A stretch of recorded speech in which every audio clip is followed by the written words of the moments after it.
প্রিয় বন্ধুরা, 14ই আগস্ট মাঝরাতে অর্থাৎ প্রায় 15ই আগস্টে অফিসিয়াল নোটিশ প্রকাশিত হলো প্রভিশনাল অ্যাডমিট কার্ড পারপাস।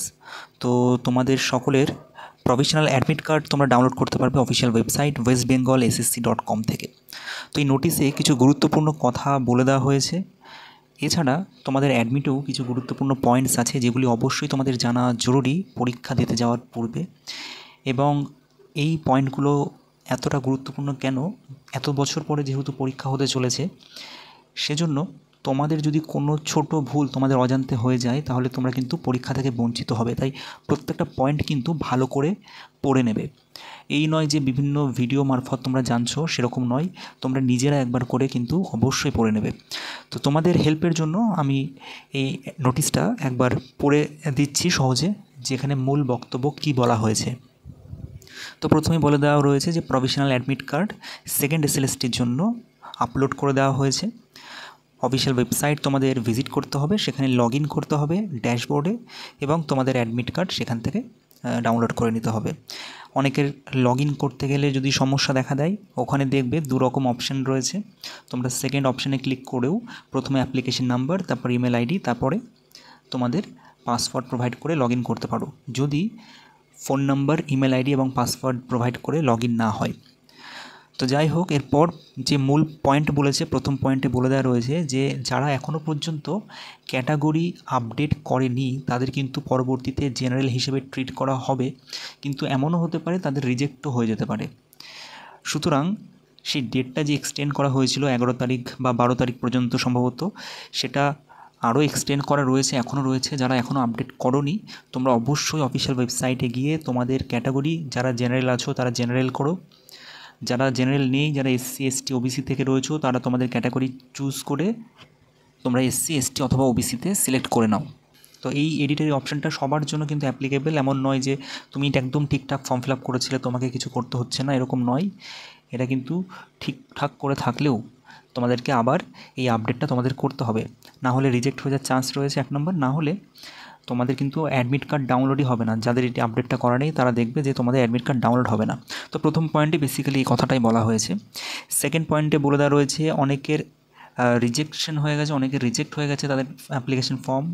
কেন রিজেক্ট হয়েছে তার রিজনও সেখানে মেনশন করে দেওয়া রয়েছে, তারা যখন লগ ইন করবে তারা দেখতে পাবে। তো সেই বিষয়টা সেকেন্ড পয়েন্টে মেনশন করে দেওয়া রয়েছে।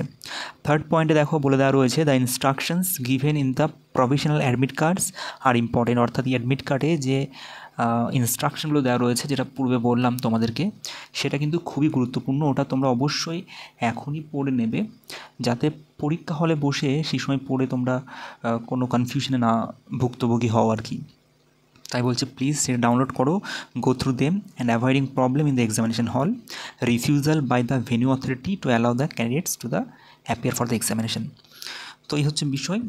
ফোর্থ পয়েন্টে দেখো কি বলেছে, বলছে it may be noted that venue authority has the right to disallow any candidate to appear for the examination if their photograph, signature are missing from the provisional admit card and or mismatched with the candidate's appearance or signature as written on the OMR sheet. তাহলে venue সেন্টারে অর্থাৎ examination সেন্টারে তোমরা যখন যাবে, যদি সেখানকার authority তোমাকে ডিসঅ্যালাউ করে, যদি মিসম্যাচ হয় তোমার ফটোগ্রাফ বা তোমার সিগনেচার যদি মিসিং থাকে অ্যাডমিট কার্ড থেকে, তো এই সমস্ত সমস্যা যদি সম্মুখীন তখন হও, তাহলে কিন্তু তোমাদের এক্সামিনেশন থেকে তোমাদের কিন্তু বাদ পড়ে যেতে পারে। তো সেই সমস্ত বিষয় এখনই দেখে নাও তোমাদের ঠিকঠাক আছে কি না অ্যাডমিট কার্ডে। যদি ঠিক থাকে তোমরা সেটা ডাউনলোড করো, গুগল ড্রাইভে সেভ রাখো, অথবা একটা ভালো জায়গায় তোমরা রাখো, প্রিন্ট বার করে নাও। তো এই সমস্ত জিনিসগুলো তোমাদের এখন থেকেই দেখে রাখতে বলছে। যদি কোনো রকম ভুল ত্রুটি মনে হয় তোমরা অবশ্যই কমিশনের সঙ্গে যোগাযোগ করে নাও। এছাড়া লাস্টে মূল পয়েন্ট যেটা বলে দেওয়া রয়েছে, যেটা আপলোড করা হয়েছে যে অ্যাডমিট কার্ড, সেটা একটা প্রভিশনাল হিসেবেই তোমাদের কাছে কিন্তু এটা গ্র্যান্ট করা হচ্ছে। এর মানে এই নয় যে তোমরা এখানে এলিজিবল, কিন্তু পরবর্তীকালে তোমরা যদি সাকসেসফুল হও এক্সামিনেশনে, সেক্ষেত্রে সমস্ত কিছু ভেরিফিকেশান কিন্তু একদম পুঙ্খানুপুঙ্খভাবে হবে। সেখানে তোমাদেরকে এই অ্যাডমিটের সঙ্গে সমস্ত কিন্তু ম্যাচ থাকতে হবে বা ম্যাচ করতে হবে, এই বিষয়ে এখানে বর্ণনা করা হয়েছে। এরপরে আমরা অ্যাডমিট কার্ডটা একবার দেখে নেব। অ্যাডমিট কার্ডের বিশেষ করে যে ইম্পর্টেন্ট পয়েন্টসগুলো রয়েছে, যেটা এখানে বলে দেওয়া হলো যে ভালো করে পড়ে নেওয়ার জন্য, তো আমরা সেটা ভালো করে দেখে বুঝে ভিডিওটা কমপ্লিট করব। তো চলো দেখে নেওয়া যাক। তো একটি ক্যান্ডিডেটের অ্যাডমিট কার্ড, তো যেখানে অ্যাডমিট কার্ডে তার ডিটেলসের পরে নিচে ইম্পর্টেন্ট ইনস্ট্রাকশনস ফর ক্যান্ডিডেটস বলে দেওয়া রয়েছে। প্রথমে তো বলে দেওয়া রয়েছে 1 নম্বর পয়েন্টে যে reporting time at the venue 11 AM, অর্থাৎ সকাল 11টা তোমাদের রিপোর্টিং টাইম বলে দেওয়া রয়েছে, এবং গেট ক্লোজিং টাইম বলে দেওয়া রয়েছে 11টা 45। তোমরা 11টার মধ্যে হাজির হওয়ার চেষ্টা করবে, দেরি করবে না, কারণ হল এন্ট্রি অ্যালাউড আপ টু 12টা পর্যন্ত অ্যালাউ করা যাবে, কিন্তু এক্সামিনেশন টাইম কিন্তু 12টা থেকে, এটা তোমরা অলরেডি জেনে গেছো। সুতরাং কোয়েশ্চেন পেপার বা অন্যান্য সমস্ত কিছু 11টা 45-এর মধ্যেই কিন্তু দিয়ে দেওয়া হবে। সেকেন্ড পয়েন্টে দেখো বলে দেওয়া রয়েছে use transparent black or blue ball point pen only, অর্থাৎ ট্রান্সপারেন্ট ব্ল্যাক বা ব্লু বল পয়েন্ট পেন নিয়ে যেতে বলা হচ্ছে। ট্রান্সপারেন্ট বলতে যে পেনগুলোর ভেতরে রিফিলটা আমরা দেখতে পারি কাচের মতো, মানে পেনটনিকের যে পেনগুলো হয় ওই ধরনের পেন নয় কিন্তু, যেগুলো একদম মানে ট্রান্সপারেন্ট হয়, এপাশ থেকে ওপাশ দেখা যাচ্ছে, রিফিল দেখা যাবে, তো সেই ধরনের পেনই কিন্তু ক্যারি করবে, না হলে পরীক্ষা হলে গিয়ে সমস্যা হবে। সেটা তোমরা ব্লু বা ব্ল্যাক যে কোনো পেন নিয়ে যেতে পারো, কিন্তু জেল নয়, ball point pen.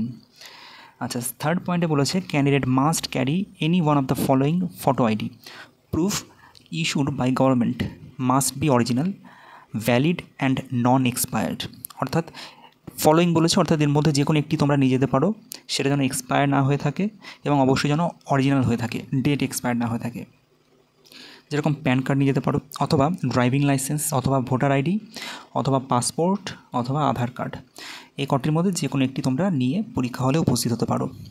Along with the print out of the admit card downloaded from commission's website, তার সঙ্গে তোমরা অ্যাডমিট কার্ডের প্রিন্ট আউট নিয়ে যাবে। ব্ল্যাক অ্যান্ড হোয়াইট অনেকে নিয়ে যায়, অনেকে কালার নিয়ে যায়, কোনো ঝামেলায় যাওয়ার দরকার নেই। তোমরা যদি অত কিছু 5 টাকার জন্য না ভেবে পরীক্ষাটার দিকে ফোকাস করবে, কালারই নিয়ে যাবে। বেকার এক একটা স্কুলে এক এক রকম অনেক সময় ঝামেলা করে, সে সময় ওই সব ঝামেলার মধ্যে যেতে যাবে না, তোমরা ঠান্ডা মাথায় যাবে, সেজন্য ওটাই বেস্ট, সেটাই সব থেকে বেস্ট হবে, কালারের কোনো বিকল্প নেই। 4 নম্বর পয়েন্টে কী দেওয়া রয়েছে? 4 নম্বর পয়েন্টে বলে দেওয়া রয়েছে no candidate should be allowed to leave the examination hall before the examination time is over, অর্থাৎ এক্সামিনেশন তোমাদের যদি আগেও হয়ে যায় তাও তোমাদের কিন্তু অ্যালাউ নেই যে এক্সামিনেশন হলের বাইরে চলে যাওয়া। এক্সামিনেশন কমপ্লিট হবে, সবার সাথে একসঙ্গে বাইরে বেরোতে দেবে। 5 নম্বর পয়েন্ট বলেছে candidates are not allowed to wire watch of any kind, কোনো রকম ওয়াচই ইউজ করা যাবে না, সে স্মার্ট হোক আর অ্যানালগ হোক, ইউজ করা যাবে না। Carry log tables, calculator of any form of cell phone, any electronic gadgets in this test, অর্থাৎ কিছুই তোমাদের ক্যারি করা যাবে না, সেটা হচ্ছে এক কথায় বলে দেওয়া রয়েছে। এগুলো তোমরা জানো, খুব বেসিক জিনিস। If any candidate is found to possess any such item within the examination hall, he or she will be summarily expelled, অর্থাৎ তার পরীক্ষা যাবে বাতিল হয়ে। তাছাড়া অনেক সময় হয় কি, তাকে পুরোপুরি ব্যান করে দেওয়া হয় সেই রাজ্য থেকে, কোনো রকম এক্সামিনেশন সে আর দিতে পারবে না, এরকম হয়ে থাকে। সো তোমরা এসব বেকার করার দরকার নেই, এগুলো বাড়িতে রেখে যাবে। তারপর 6 নম্বর পয়েন্টে বলে দেওয়া রয়েছে ক্যান্ডিডেটস, আরেকটা জিনিস বিষয় ভালো যে সবার মোটামুটি কাছাকাছি স্কুলগুলোতেই কিন্তু এক্সামিনেশন সেন্টার পড়েছে, যারা তোমরা চুজ করেছো যেই অঞ্চলে বা যেই জেলায়, তো সেই এলাকার মধ্যে কিন্তু এক্সামিনেশন সেন্টার পড়েছে। যাই হোক, 6 নম্বর পয়েন্টে বলে দেওয়া রয়েছে candidates must submit filled in OMR answer sheet to the invigilator at the end of examination after retaining the duplicate copy of OMR sheet and question booklet with them, অর্থাৎ OMR sheet তোমরা যখন feel করবে তার সঙ্গে একটা ওই carbon copy থাকবে, সেটা তোমাদেরকে দিয়ে দেওয়া হবে, ডুপ্লিকেট কপি বলছে, যেটা কোয়েশ্চেন বুকলেটে থাকবে। যাই হোক, তারপরে পয়েন্টে চলে যাচ্ছি candidates are advice to verify the location of the venue a day in advance, যারা তোমাদের ভেন্যু বা তোমাদের এক্সামিনেশন সেন্টার কোথায় পড়ছে, কোন স্কুলে পড়ছে, যদি না জানো তোমরা একবার চেক করে আসতে পারো, যাতে সেদিন কোনো প্রবলেম না হয়, that they do not face any problem on the day of the examination. কতটা ডিস্টেন্সে তোমাদের ঘর থেকে বা বাড়ি থেকে স্কুলটার অবস্থান, সেগুলো অবশ্যই চেক করে রাখতে পারো আগে থেকে, তো সেই বিষয়টা অ্যালার্ট করে দিয়েছে, খুব ভালো। 8 নম্বর পয়েন্টে বলেছে all the examination venue are under surveillance on CCTV and there will be mandatory frisking, তার প্রত্যেকটা এক্সামিনেশন সেন্টার সিসিটিভির আন্ডারে থাকবে, এটা খুব ভালো বিষয়, অর্থাৎ সিসিটিভি এক্সটার্নালি লাগানো হবে, যাতে কোনো রকম কেউ চিট না করতে পারে। এরকম বিহার বা ইউপির ক্ষেত্রে যে এক্সামিনেশনগুলো হয় সেখানে কিন্তু সেই স্কুলে সিসিটিভি না থাকলেও এই সমস্ত ইম্পর্টেন্ট বা গুরুত্বপূর্ণ এক্সামিনেশনের দিন সেখানে সিসিটিভি ফুটেজ বা সিসিটিভি ক্যামেরা ইনস্টল করা হয়। তারপরের পয়েন্টে বলেছে candidates must sign the OMR sheet, OMR answer sheet and attendance sheet. অর্থাৎ তোমাদের অবশ্যই তোমরা মনে করে ওএমআর শিটে আনসার এই সিগনেচার করবে, এবং অ্যাটেন্ডেন্সের শিটে যদি সাইন করতে অনেক সময় ভুলে যাও বা তারা তোমাকে সাইন করাতে ভুলে যায়, তো তোমাদের সেটা খেয়াল রেখে অবশ্যই কিন্তু সাইন করে দিতে হবে। এটা কিন্তু বাধ্যতামূলক, অবশ্যই এটা মাথায় রাখবে। 10 নম্বর পয়েন্ট বলেছে no candidates is allowed to take the help of scribe in the examination hall without prior permission at least 24 hours before from the concerned. তো এই বিষয়গুলো এখানে মেনশন করে দেওয়া রয়েছে। 13 নম্বর পয়েন্টে বলে দেওয়া রয়েছে no candidate shall be permitted to enter the venue after gate close হয়ে যাওয়ার পরে এক্সামিনেশন হলে ঢুকতে দেবে না। আর 14 নম্বর পয়েন্টে বলে দেওয়া হচ্ছে candidates will be permitted to carry only the following items. তো যে আইটেমসগুলো নিয়ে তোমরা এক্সামিনেশন হলে ঢুকতে পারবে সেগুলি হলো ট্রান্সপারেন্ট ওয়াটার বটল, অর্থাৎ জলের বোতল যেটা ট্রান্সপারেন্ট থাকতে হবে। একই রকমভাবে ব্লু বা ব্ল্যাক পয়েন্ট যেটা প্রথমেই বললাম ট্রান্সপারেন্ট থাকতে হবে। অ্যাডমিট কার্ড ডাউনলোড করার একটি অ্যাডমিট কার্ড এবং original valid photo identity card. ব্যাস এই কটি নিয়ে তোমরা পরীক্ষা হলে প্রবেশ করতে পারবে। একটা ট্রান্সপারেন্ট ফোল্ডার অর্থাৎ ট্রান্সপারেন্ট কোনো তোমরা ফাইল ক্যারি করতে পারো সেগুলো ওর মধ্যে নিয়ে। তো এই হলো সমস্ত বিষয় বন্ধুরা।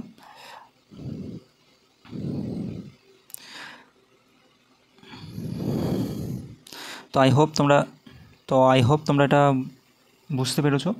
খুব সিম্পল বিষয় যেগুলো তোমাদের অ্যালার্ট করে দেওয়ার জন্য জাস্ট ভিডিওটা তৈরি করছি, যেহেতু আজকেই প্রকাশিত হলো। তোমরা অনেক সময় জিনিসগুলো বুঝতে তোমাদের অসুবিধা হয়, তো তাদের জন্য অবশ্যই আশা করি এই ভিডিওটা হেল্পফুল হবে। একটু ভালো করে পড়াশোনা করো, অল দ্য বেস্ট। আর কোনো রকম প্রশ্ন বা কিছু কোয়েশ্চেন থাকলে কমেন্ট সেকশনে জানিও। দেখা হচ্ছে পরের ভিডিওতে, ততক্ষণের জন্য টেক কেয়ার, টাটা।